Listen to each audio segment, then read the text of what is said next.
welcome to today. And today is, I guess, indulgent in the sense that I would like to riff with you on a bunch of topics. So it may not come together even as well as sometimes I have one theme, but there's so much coming up for me. And so I want to start with a quote that touched me, and I hope that you can relate as well. So this comes from Epicurus. He was a BC, he was from 31 BC, a Greek philosopher, and he said something very simple. Why should I fear death? If I am, death is not. If death is, I am not. I'm not going to try to decipher that for you, but I'm going to read it again because it's super deep. And if you contemplate that, and here's my first riff. I asked Melanie Ann Layer, who's just brilliant at contemplating things and coming up with her own wisdom. Many of the things that she says belong to a path, this path, that path. Somebody wrote about it. But when it comes to her, she gets it as a kind of download. And many of the biggest awakenings for her came when she had no teachers, no money, no relationship, in the front seat of her car where she was living. This is not about Melanie Ann Layer, but I asked her, when you say contemplate, what is it that you mean? I can tell it's different than meditate. What is it that you do? And she said something very different. And I don't think I'll ever forget it. She said, when I am churning on something, going round and round in my head, what if this happens? What if that happens? Should I do this? Should I do that? You know the place. We all go there, called looping, right? Instead of saying, what if this happens? She says, let me contemplate what if that doesn't happen. So she actually asks her mind to contemplate the opposite of her fear. I could stop right here. I mean, if I heard that in a podcast, I think I would be happy to shut it off and see what that means in my life. So you're welcome to do that now. Of course, you can always do that. You don't need my permission. You can shut things off at any time. I understand that. But that's a big deal. What if we all did that? You know, anxiety is the accumulation of these fears that we never complete. Fear is great in the sense that it asks us to complete it, and there's a decision, usually an outcome that's either going to happen from the universe or that's for you to complete. And then when we just keep churning on these things, it ends up as free-floating anxiety, meaning you don't even have a subject, but you're all tense and dysregulated, and maybe you'll pick up a subject and go round and round about that. But that probably wasn't the only cause of the dysregulation. So I'm going to read it again. And it's something that you could put on replay or ask yourself again. So I'm going to read it again. why should I fear death? If I'm alive, death is not. And if death is, I am not.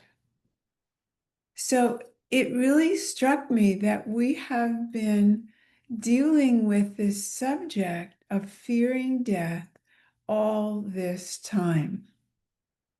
So I got another idea yesterday.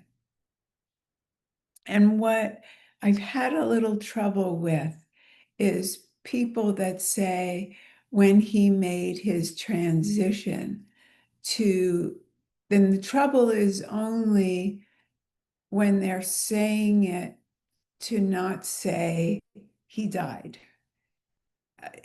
But they don't really believe that that entity is still available. Because to me, transition in the original terminology means they're still present, they just don't have a body. And if we don't actually live from that place, then we don't mean transition, we just don't want to say death. I understand that it was quite like what Melanie does when she contemplates the opposite, like what if it does work? Somehow I was at a certain point, and I spoke of this the last video, I was pushed to use the word dead. And somehow it helped me to not be so wounded at the harshness that people believe, because I was feeling Melissa, I was hearing from Melissa. I was after I got over the nightmare of the adjustment to she's dead, I somehow had to find a place for it, if you will. Maybe that was the frequency that we've been talking about. I don't know. It wasn't a conscious pursuit. But here's the thing I want to say. I was listening to Elizabeth Gilbert, the same person who wrote Eat, Pray, Love, which I did not love. And I could not understand why so many people were treating her like a wisdom leader. And to me at the time, she seemed like a lost soul, and it was like a romanticized version of depression. I was pretty judgmental, but tons of people related to the book and gave her guru status. Since then, she wrote a fantastic book on creativity, and she fell in love with a woman she had never identified as gay. And this book is about the death of Rayya, her beloved. But here's the piece, whether you like Elizabeth Gilbert or you don't like her, doesn't matter. She and her beloved, when they got together, they knew she had terminal stage 4 cancer. And they began to say things like, I will walk with you all the way to the river. Now, what they meant by the river is they were referring to Rayya's map of New York, because she had friends that were Fifth Avenue, Lexington Avenue, Madison. Then it gets a little more street, when you get to Second Avenue, Third Avenue. And then when you go beyond that toward the river, it gets pretty sketchy. And I would like to propose that for all the people who want the benefits, the psychological, spiritual, philosophical, metabolic benefits of bringing death by changing the meaning of death. What if death is just a completion? What if it isn't bad and it isn't good? It just is. So we just are. Our aliveness just is, right? It wouldn't be true if you said, let me ask you, if I asked you, is your aliveness good or bad? Well, maybe you'd say it's good, but if we were really truthful, we'd say it's good and bad. There's suffering, there's grace, there's joy. It's everything for everyone, even though we pretend pretty often that everybody else has it easy or easier, except for the people who have it worse. But we tend to aggrandize people who are beautiful, people who are young, people who have a lot of money, people who, I don't know, for you, it might be people who are smart, for people who are quick, for people who can argue, for people who can be passive or peaceful. It might vary, but there's something we often do and say, there's an exception for me. If you really knew what I have to put up with X, Y, and Z, and of course you don't. So that's why this isn't going to work for me, or it's not that simple for me, whatever this is.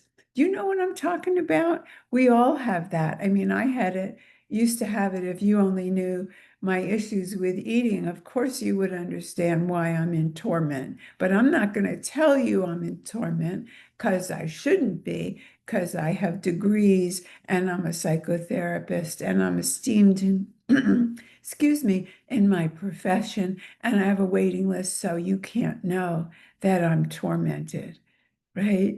And then I overeat and binge, and then I cut back, and it's a nightmare. No, no. So for all of us, we keep secrets, and those secrets, because we have shame about our secrets, we have shame because we're not being truthful, we're not showing up. And I'm not saying tell the groceries clerk about your eating, or about your mother or your friend or your sister or your brother or your child or whatever your trouble is. I'm not saying that, but I'm saying that veneer, that wall that we put up, that keeps us from feeling like anyone or hardly anyone knows us truly. And if they did, they would reject us. That is a belief that causes distance.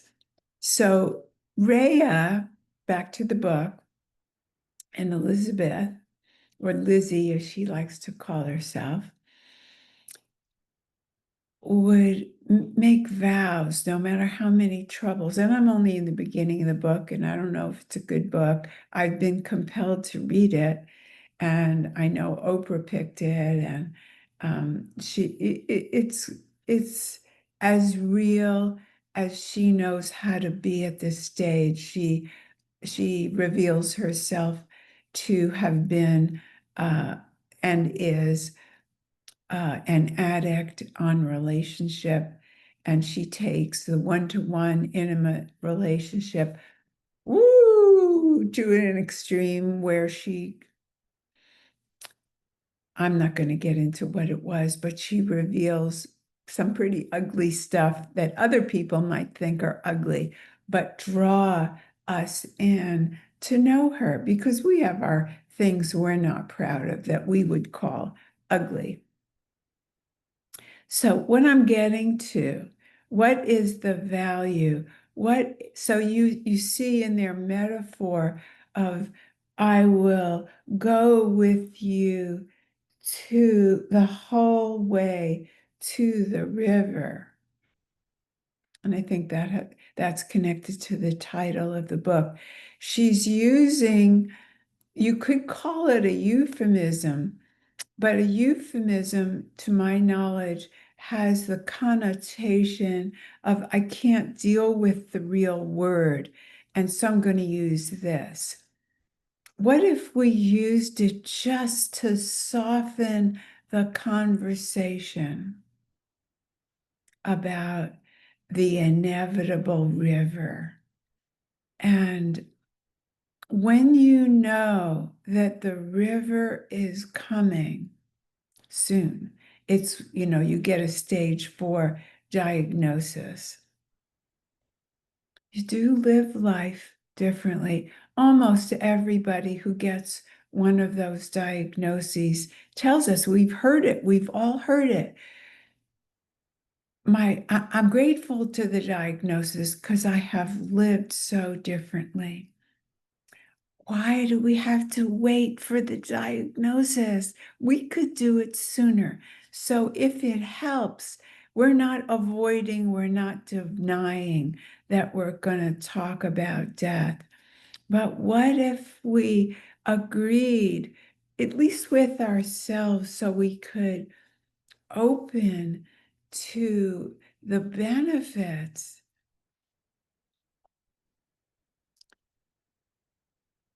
We do so many things to alter our consciousness.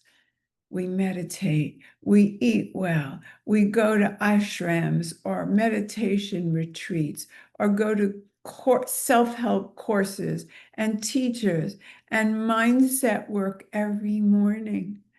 What if all of those temporary fixes, and some people go to alcohol, some people go to food, some people go to relationship, some people go to Netflix or movies or scrolling or social media or performance. It doesn't matter what you go to. One is not worse than the other. I promise you. Yours isn't worse than someone else's.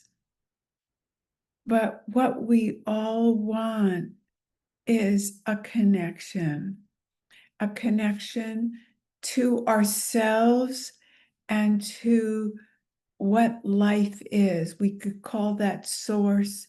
We could call it God, although it's a little trouble when we call it God because we've got all the conditioning, socializing, teachings that may not be helpful on this subject because we get into heaven and hell and the devil and all that stuff. And I'm not here to fight that stuff. I'm just here to encourage you. Why? Because it's my gratitude for the gifts, and its gifts doesn't even describe it. The knowing that I've been given to know we don't have to suffer. I promise you, you will feel pain. You will be disappointed. You will have anger. You will have fear, or those things will run through you. But we don't have to suffer because we're alive, because if it happened, in my point of view, it was supposed to happen. By what, by whom, it doesn't matter. When there's a storm, we don't question, is it supposed to storm? We clean up after the storm. And you and I are never going to be the hero. We're never going to do things perfectly. And why are we trying? We will always try to do our best. But when we rank on ourselves for some standard of what was our idea, what if we bring in the river? And it's our time to be alive. So many people, what's his name, the actor that says, all right, right, all right, all right, all right. That was, his name will come to me, but you know who I mean. And that was an ad lib. That was his very first movie. And some people could say it was a mistake because he didn't stick to the lines. That's the thing he was known by and has been known for 30 years. Couldn't have planned that. Couldn't have said, what can I say that I'll be known for? No, it happened. But when the good things happen, we don't say, well, why did I do that? It shouldn't have happened. Maybe it should have happened. How can I do it again? Do you see what I'm saying? So Matthew McConaughey is the actor I'm trying to think of. But what he said when asked, what would you like to tell your young self? What would he like to learn? What would he need to learn? It was, you're going to learn the most from your mistakes. And everybody has what we consider failures. But do you consider a storm a failure or the rain a failure? No, it happened. So we move on.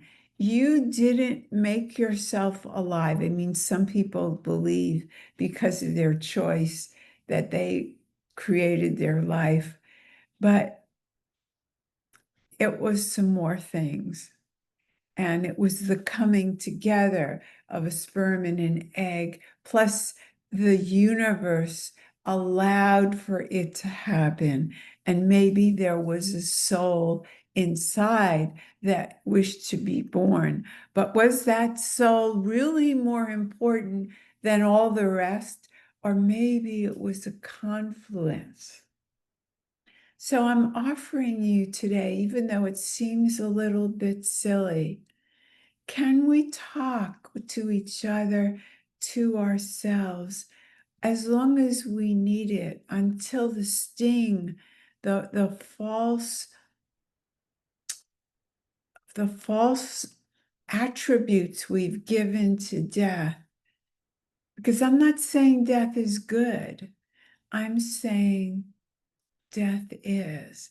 And we're putting too much on it, and it's depriving us of what we could receive in life.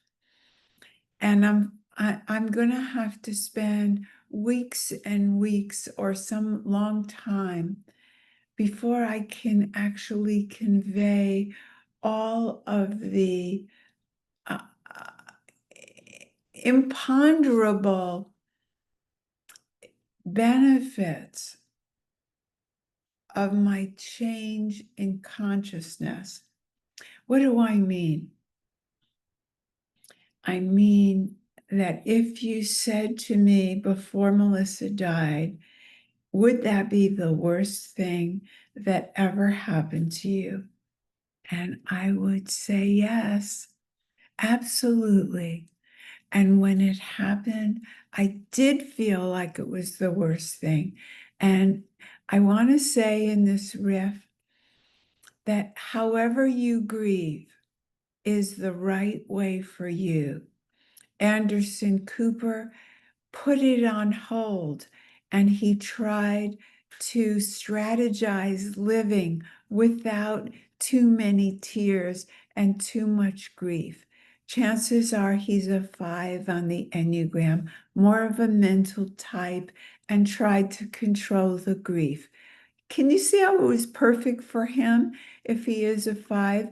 Nobody's saying you should act like a 4 and act like Rosalind and let it all rip and scream in your pillow and rail against it and forget everything you know about philosophy, Course in Miracles, Advaita, psychology, emotional health, trauma, everything. Throw it all out the window and be,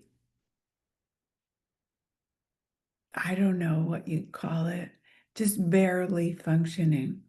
And I don't know how many months it was that I was like that. I think it was less than a year. I don't really know because time was not part of my awareness. I want to say in this riff that both life and death are multidimensional. What do I mean by that? I mean, I'll never be able to do justice to explaining to you what being brokenhearted and having my life torn apart from expectations, love, connections. Well, let me say something new about connections that I haven't said, but let me finish my thought. Nobody could say that that's a good thing. And I didn't turn around and say, yay, Melissa died. But once I accepted it happened, what opened in my consciousness is an okayness, an acceptance of life, a stopping to fight all the ways I fought life. I wanted to be a person who didn't have eating issues. I wanted to be taller and thinner and some other way and some other look and some other personality and some other. Do you recognize it? Are you also this way in some way? And all of that, if I have a thought like that, this morning when I was putting on my makeup, you can't see it because of the lights that are on my computer, the ring lights. But there were so many marks that came through. The makeup can't cover the aging spots and blah, blah. And I thought, wow, I bet there's some kind of surgery they have for that. And, or facelift or some kind of skin, whatever. It comes and it goes. I put no adding to it. I don't believe it. It's a conditioned thought from being an artist and having the ideal that I get from socialization, that young, perfect skin is the kind of skin that we should have. And if you have the money to get these things, go get them. But I don't take it anywhere because my okayness, meaning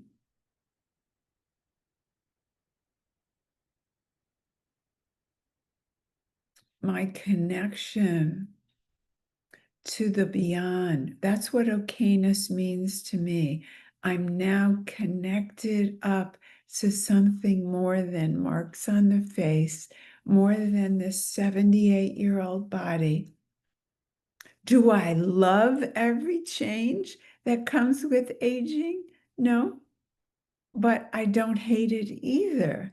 That's where okayness means a neutrality, but not an apathy. I'm still feeling all the feelings. My eyes still see the marks, see the breasts, see the whatever, see the hunched shoulders, see the whatever. But I don't give it any weight. And that's the difference. You know, I said that her death changed everything. Some things are better and some things are worse, but it changed my perspective. And I think that's what people who get a terminal diagnosis, they don't sweat the small stuff, and their emphasis is on connection and living and intimacy. And how can we have intimacy if we pretend that we're not all walking to the river? And walking to the river means we're not just going to go through Fifth Avenue, Lexington, Madison Avenue. We're going to go to the ABCs before we get to the river. And so we can plan on the river before we get there. And I don't mean, estate planning.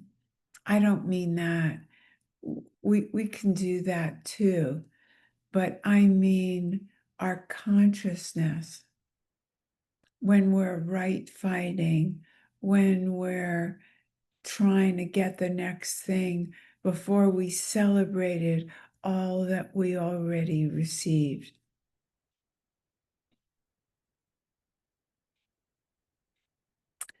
So I'm going to leave it with you without trying to tie it up in a bow. And please respond and tell me if you connected to riffs and, just this subject and that subject, because they all go together. But there is one final thing I want to say, because I left it out, and it's about connection. Around the time I had to see a lot of people, like around the memorial for Melissa, I was so broken open by the love for Melissa in the world and by the love for Phil, my husband, and for me, and for daughter Allie. I had so many walls before Melissa died. I didn't know I had them. I always wanted more love, more connection. I didn't understand about my walls. And the connections made me so teary. Feeling people's love brought tears of joy, but nobody hardly believed me. And at the memorial, I said, I'll probably be crying, but when I talk to you, but it won't be tears of sadness. It will be tears of connection and joy and receiving your love. And very few people believe me. They would say, I'm sorry, I made you cry. So I want to turn around our beliefs and just, I can't convince you, but could you consider contemplating your beliefs about death and consider maybe it's not so, and take some of the elements of my experience and consider them. Maybe that's the truth for you too.